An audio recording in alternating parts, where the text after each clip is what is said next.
Utang luar negeri Indonesia menurun pada Mei 2021.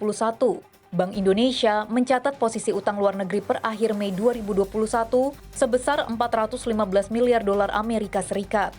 Jumlah ini turun 0,6% month-on-month dari posisi pada April 2021. Namun, jika dibandingkan Mei 2020, angka ini naik 3,1%.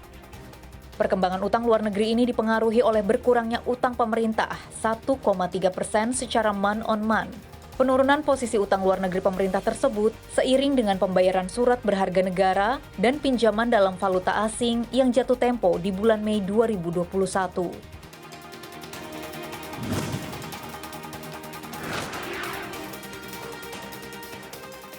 Gara-gara ledakan kasus COVID di Indonesia, S&P Global Ratings merevisi ke bawah perkiraan pertumbuhan ekonomi menjadi 2,3% pada 2021.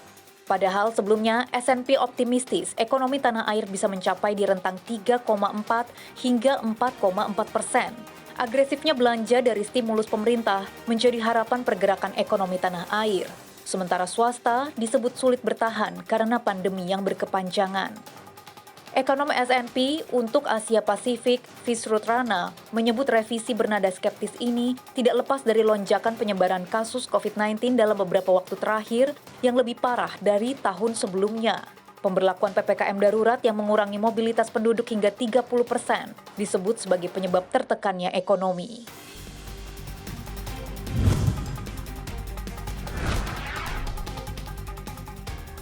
Orang kaya di Indonesia disinyalir menahan belanja karena pandemi COVID-19. Ketua Dewan Komisioner Lembaga Penjamin Simpanan, Purbaya Yudi Sadewa, membeberkan jumlah simpanan masyarakat di Bank Umum sampai Juni 2021 membengkak hingga sekitar 7.000 triliun rupiah, atau naik 10,88% secara tahunan. Menurut Purbaya, jumlah nasabah dengan simpanan di bawah 2 miliar rupiah mengalami kenaikan sebesar 5 hingga 6%.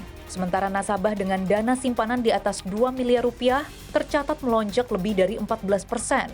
Menariknya, nasabah dengan jumlah simpanan di atas 5 miliar rupiah mengalami kenaikan paling tinggi, yaitu naik 15% dibandingkan 2020 lalu.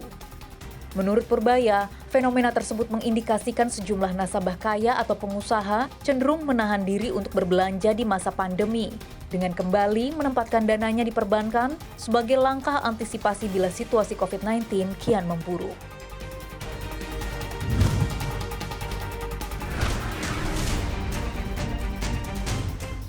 Pemerintah memperpanjang insentif pajak penghasilan atau PPh pasal 21 karyawan yang ditanggung pemerintah. Direktur Penyuluhan, Pelayanan dan Hubungan Masyarakat Direktorat Jenderal Pajak, Nel Madrinur, menyebut pemerintah turut memasukkan bidang kesehatan untuk mendapatkan fasilitas ini. Artinya, semua yang bekerja di bidang kesehatan akan menerima gaji full alias tidak dipotong pajak.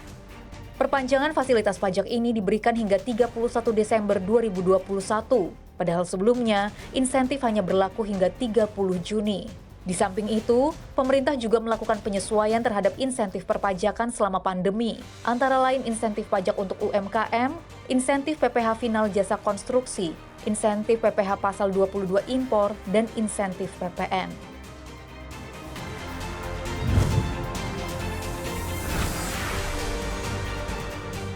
Samsung kembali sandang gelar Raja Ponsel Dunia. Riset dari Canalys menyebut perusahaan gadget asal Korea Selatan tersebut menguasai 19% pangsa pasar global, diikuti oleh Xiaomi yang menggeser Apple ke peringkat nomor 3.